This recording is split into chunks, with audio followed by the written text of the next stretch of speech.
नमस्कार मित्रांनो, स्वर्गीय बाळासाहेब ठाकरे यांच्या 100व्या जयंतीनिमित्त राज ठाकरे, उद्धव ठाकरे एकत्र आले आणि त्यांनी बाळासाहेबांना श्रद्धांजली वाहिली। या कार्यक्रमात राज ठाकरे यांनी केलेल्या भाषणामुळे समस्त पुरोगामी वर्गाला धीर आलेला आहे। कल्याण डोंबिवली महानगरपालिकेमध्ये मनसेच्या नगरसेवकांनी शिवसेनेसोबत जाण्याचा निर्णय घेतला आणि त्याला राज ठाकरेंनी मान्यता दिली। हे कळल्यावर समस्त पुरोगामी वर्गाच्या आशा गळून पडल्या होत्या। गलित गात्र झालेले पुरोगामी की गेल्या आठवड्यात आपण ज्या उत्साहाने राज ठाकरेंसाठी ढोल वाजवत होतो, कशा प्रकारे अवघ्या 4 मिनिटात गौतम अदानीची वस्तुस्थिती संपूर्ण महाराष्ट्राला सांगून राज ठाकरेंनी महाराष्ट्राचा तख्त पालटवला वगैरे, जी गोष्ट राहुल गांधींना 4.5 वर्षात जमली नाही ती अवघ्या 4 मिनिटात राज ठाकरेंनी करून दाखवली। असं सगळं वर्णन सुरू होतं आणि महापालिकेच्या निकालानंतर दोन्ही भाऊ मुंबई महानगरपालिकेवर झेंडा फडकवणार आणि मुंबई महानगरपालिका ठाकरेंच्याच ताब्यात राहणार याची सगळ्या पुरोगामी वर्गाला जबरदस्त खात्री होती। पण निकाल लागून त्याचं कवित्व संपायच्या आत, कारण निकाल लागल्यावर कवित्व सुरू झालं पुन्हा, काय दणदणीत यश आहे। शिंदेंच्या दुप्पट जागा उद्धव बाळासाहेब ठाकरेंच्या पक्षाला मिळाला। खरी शिवसेना कोणती आहे हे सिद्ध झालं। बाकीच्या महापालिकेत सुपडा साफ झाला, पण मुंबईमध्ये शिवसेनेपेक्षा दुप्पट जागा उबाटा सेनेला मिळाल्या आणि खरी शिवसेना कोणती आहे हे सिद्ध झालेलं आहे। जिथे शिवसेना रुजली, जन्मली रुजली, वाढली, त्या भागात अजूनही उद्धव बाळासाहेब ठाकरे यांनाच बाळासाहेबांचा वारसदार मानलं जातंय वगैरे वगैरे सुरू झालं।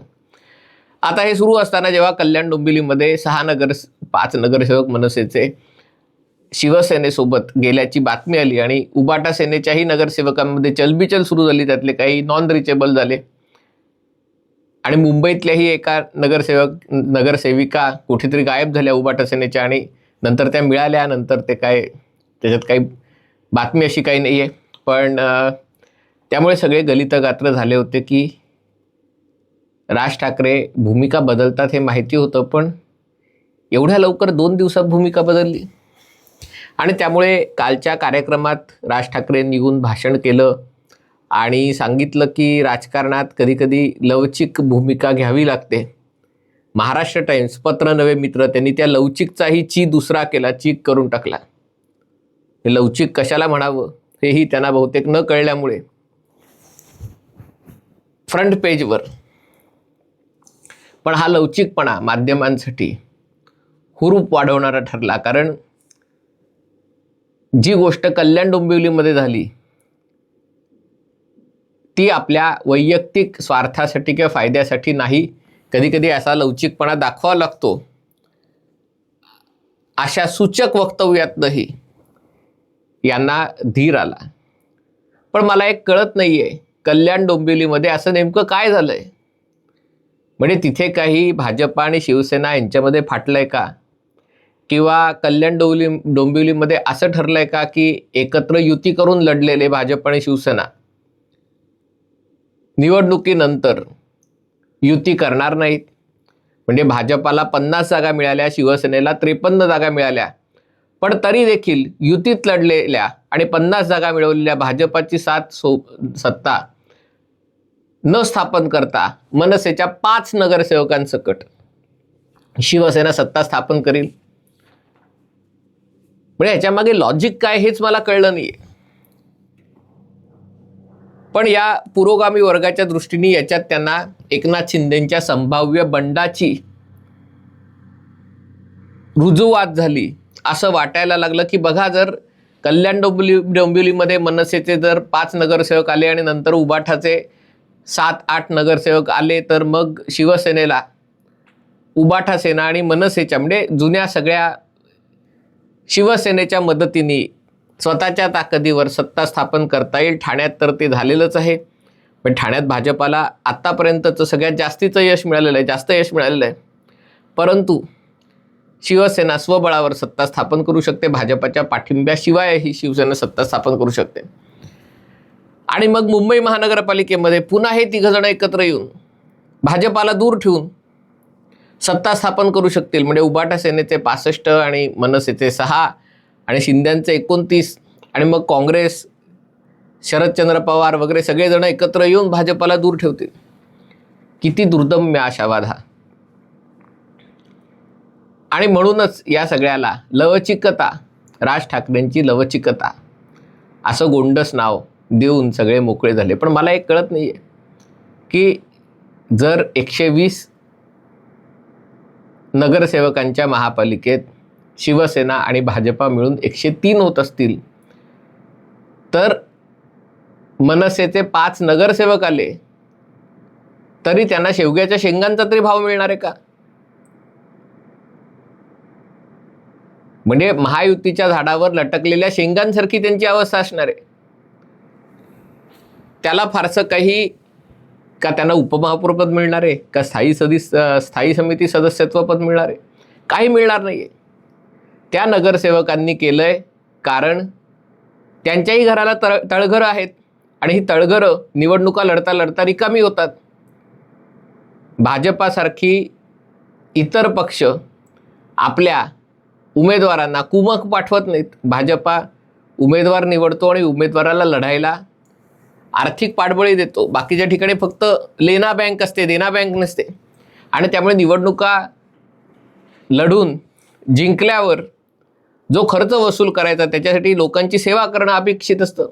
पण जर ती लोकांची सेवा करायची संधीच मिळाली नाही तर मग तळघर भरणार कसं रिकामं झालेलं, हा प्रश्न सगळ्याच नगरसेवकांना असतो.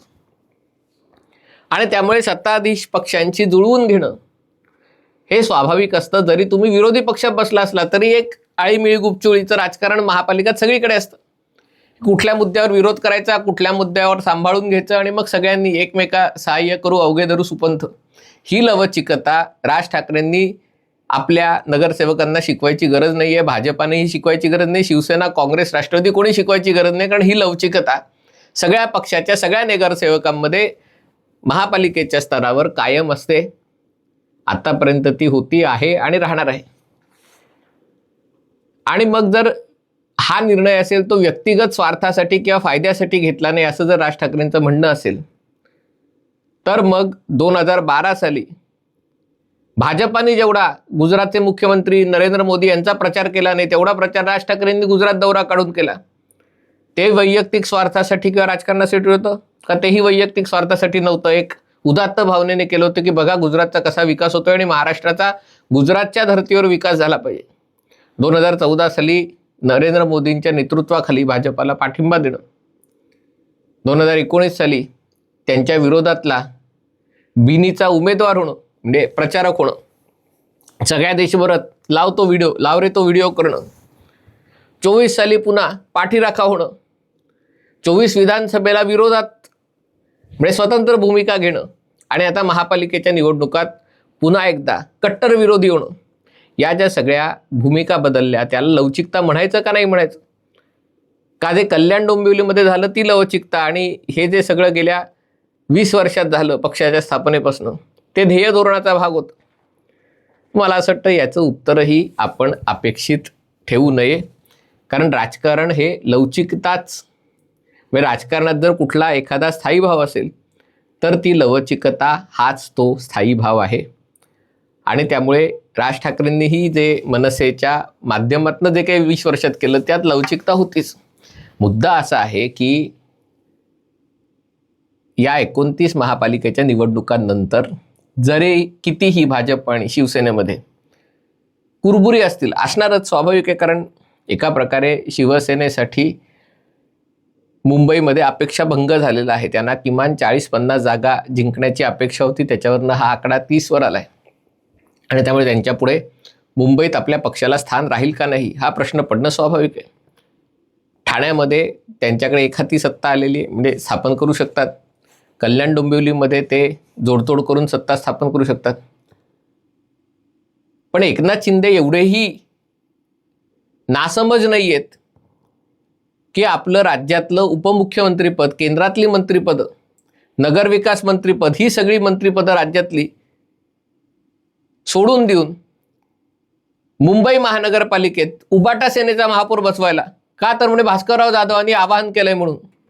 आणि त्याच्या बदल्यात कल्याण डोंबिवली आणि ठाण्याला आपल्या महापौर बनवायला राज्यातील सत्ता सोडणं, केंद्रातली सत्ता सोडणं, स्वतःच्या पाठीमागे चौकशांचा सासेमिरा लावून घेणं, असं उद्धव ठाकरे करू शकतात, राज ठाकरे 100% करू शकतात. पण एकनाथ शिंदे असं करणार नाहीत.